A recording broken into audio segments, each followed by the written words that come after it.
फिर इसके अलावा मैंने आपको शुरू में शादी की जो है वो 4 किस्में बताई थी। अरेंज मैरिज, ये तो आपको पता है कि अरेंज मैरिज वो होती है जो अरेंज घर वाले तय करते हैं फ्री कैन की, तो वो उनकी शादी करवा देते हैं, उधर वो निकाह रजिस्ट्रार को बुला लेते हैं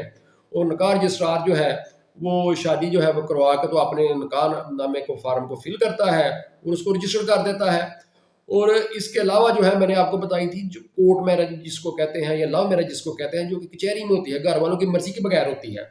अब एक बंदा ये सोचता है कि ये कैसे रजिस्टर्ड होती है, तो इसमें ये मैं आपको बताऊं कि जो कचहरी होती है ना, उधर निकाह रजिस्ट्रार जो है वो बैठे होते हैं और वकीलों के उनसे राब्ते होते हैं लोग, क्योंकि कचहरी में शादी करवाने के लिए किसी वकील के पास जाते हैं, किसी निकाह रजिस्ट्रार के पास नहीं जाते। तो वकीलों के उनसे राब्ते होते हैं, वो किसी निकाह रजिस्ट्रार को आप बुलाते हैं और वो निकाह रजिस्ट्रार जो होता है वो दुल्हन का एक फर्जी ड्रेस जो अपनी यूनियन कौंसिल की हदूद में लिख लेता है और उस ड्रेस की बुनियाद पर जो है वो उसकी शादी जो है वो अपने निकाह नामे का जो रजिस्टर होता है उसमें रजिस्टर करके तो उसकी जो नकलें हैं जो वो दे देते हैं। बाद में वकील साहब जो है उस शादी उस निकाह नामे की बुनियाद पर कोर्ट में फ्री करने का बयान करवाते हैं, जी हमने आप मर्जी से शादी की है, हमारे वालिदैन जो है वो हमें शादी नहीं करना देना चाहते थे, तो हमने मर्जी से शादी कर लिया, भैया हमारी जान के दुश्मन बन गए, हमें तफज़ लाया जाए। तो इस तरह वो जो शादी होती है कचहरी में जिसको कोर्ट मैरिज या लव मैरिज कहते हैं, वो भी जो है वो इस तरह ही रजिस्टर्ड होती है, वो भी एक निकाह रजिस्ट्रार ही करता है, लेकिन फ़र्क सिर्फ ये होता है कि वो निकाह रजिस्ट्रार जो है वो कचहरी की हदूद में होते हैं और उनका वकीलों से रब्ता होता है और वो अपने इलाके की हदूद में उस दुल्हन का जो है कागजी ड्रेस लिख के तो उसको जो है वो अपने पास जो है वो रजिस्टर कर लेते हैं। और जो बरूने मुल्क होने वाली शादी के बारे में मैंने जो आपको बताया था वो तो मैंने आप डिटेल आगे डिस्कस कर ही दिया है, जिसके बारे में जो रूल 12 है Muslim family law ordinance rules का, वो बताता है कि जो बरूने मुल्क शादी होगी वो बाहर ही निकाहनामे का अरेंज किया जाएगा और फिल करके निकाहनामे के फार्म को पाकिस्तान एम्बेसी के जरिए पाकिस्तान में भेजा जाएगा और वो पाकिस्तान में जिस यूनियन कौंसिल का दुल्हा अगर दुल्हन हो तो फिर दुल्हन की यूनियन कौंसिल में रजिस्टर्ड होगी, और दुल्हन नहीं होगी तो फिर वो उधर रजिस्टर्ड होगी जिधर का दुल्हा रहने वाला होता है, तो फिर उस निकाह रजिस्ट्रार के पास वो पहुंचती है और वो उसको अपने रजिस्टर में रजिस्टर करके तो रिकॉर्ड जो है वो यूनियन कौंसिल में भेज देता है। तो इस तरह ये 3 किस्मों की। चौथी किस्म है अब टेलीफोनिक शादी की।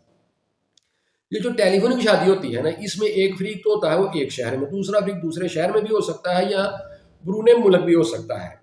उसमें क्या होता है कि एक फरीक जो होता है उसके पास तो निकाह रजिस्ट्रार बैठा होता है, तो जिसके पास निकाह रजिस्ट्रार बैठा होता है या जिसके पास निकाहनामे होते हैं वो तो उधर ही निकाहनामे पर साइन कर देता है। अब जो दूसरा फरीक है जो बरूने मुल्क बैठा है या दूसरे शहर बैठा हुआ उसके पास तो निकाह रजिस्ट्रार नहीं बैठा हुआ, वो फिर क्या होता है तो उधर जिधर निकाह रजिस्ट्रार बैठा होता है वो जो बरूने मुल्क शख्स बैठा होता है उसका उधर उधर जिधर निकाह रजिस्ट्रार बैठा उधर एक नुमाइंदा मुकर्रर किया जाता है और टेलीफोन पर ही जो है उनको या व्हाट्सएप के जरिए या किसी भी मॉडर्न डिवाइस के जरिए उनको से जो है वो कबूल करवा लिया जाता है कि यानी ये आपका निकाह करवा रहे हैं, ये आपका हक में रखा गया है, आपको कबूल है कबूल है कबूल है करवा के तो उसका एक नुमाइंदा मुकर्रर कर लेते हैं। वो नुमाइंदा जो है उसकी जगह पर जो है निकाहनामे पे साइन कर देता है। तो इस तरह ये टेलीफोनिक शादी जो है वो भी पाकिस्तान में जो है वो रजिस्टर्ड हो जाती है। और जब शादी रजिस्टर्ड हो जाती है तो फिर ये एक पब्लिक डॉक्यूमेंट होता है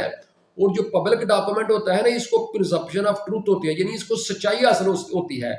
कोई शख्स जो है वो ये नहीं कह सकता कि जी मैं नहीं मानता इसको, वो नहीं कह सकता। वो जो निकाहनामे का जो प्रूफ होता है वो रजिस्ट्रेशन का जो प्रूफ होता है वो परमानेंट होता है, उससे कोई शख्स इनकार नहीं कर सकता। लेकिन अगर कोई शख्स समझता है कि ये निकाहनामा जो है गलत तौर पर रजिस्टर्ड हुआ है, मैंने तो ये शादी की नहीं, मेरे दस्तखत भी जाली हैं, तो वो एक अलहदा तरीका है। फिर वो एक कोर्ट में जो है वो दावा दायर करेगा और उधर ये कहेगा कि ये भाई ये निकाहनामा झूठा है, इसको झूठा करार दिया जाए। फिर कोर्ट उसको झूठा करार देगी तो फिर वो जो कैंसिलेशन है खारिज होगी। लेकिन जब तक वो उसको कैंसिलेशन को खारिज नहीं करवाएगा किसी शख्स के इनकार से वो निकाहनामा ख़त्म नहीं होता। इसलिए ये जो शादी की रजिस्ट्रेशन है ये एक बड़ी इसको कानून में जो है एक बड़ी अहमियत है और इसको पब्लिक डॉक्यूमेंट बना दिया गया। और पब्लिक डॉक्यूमेंट के बारे में जैसे मैंने आपको बताया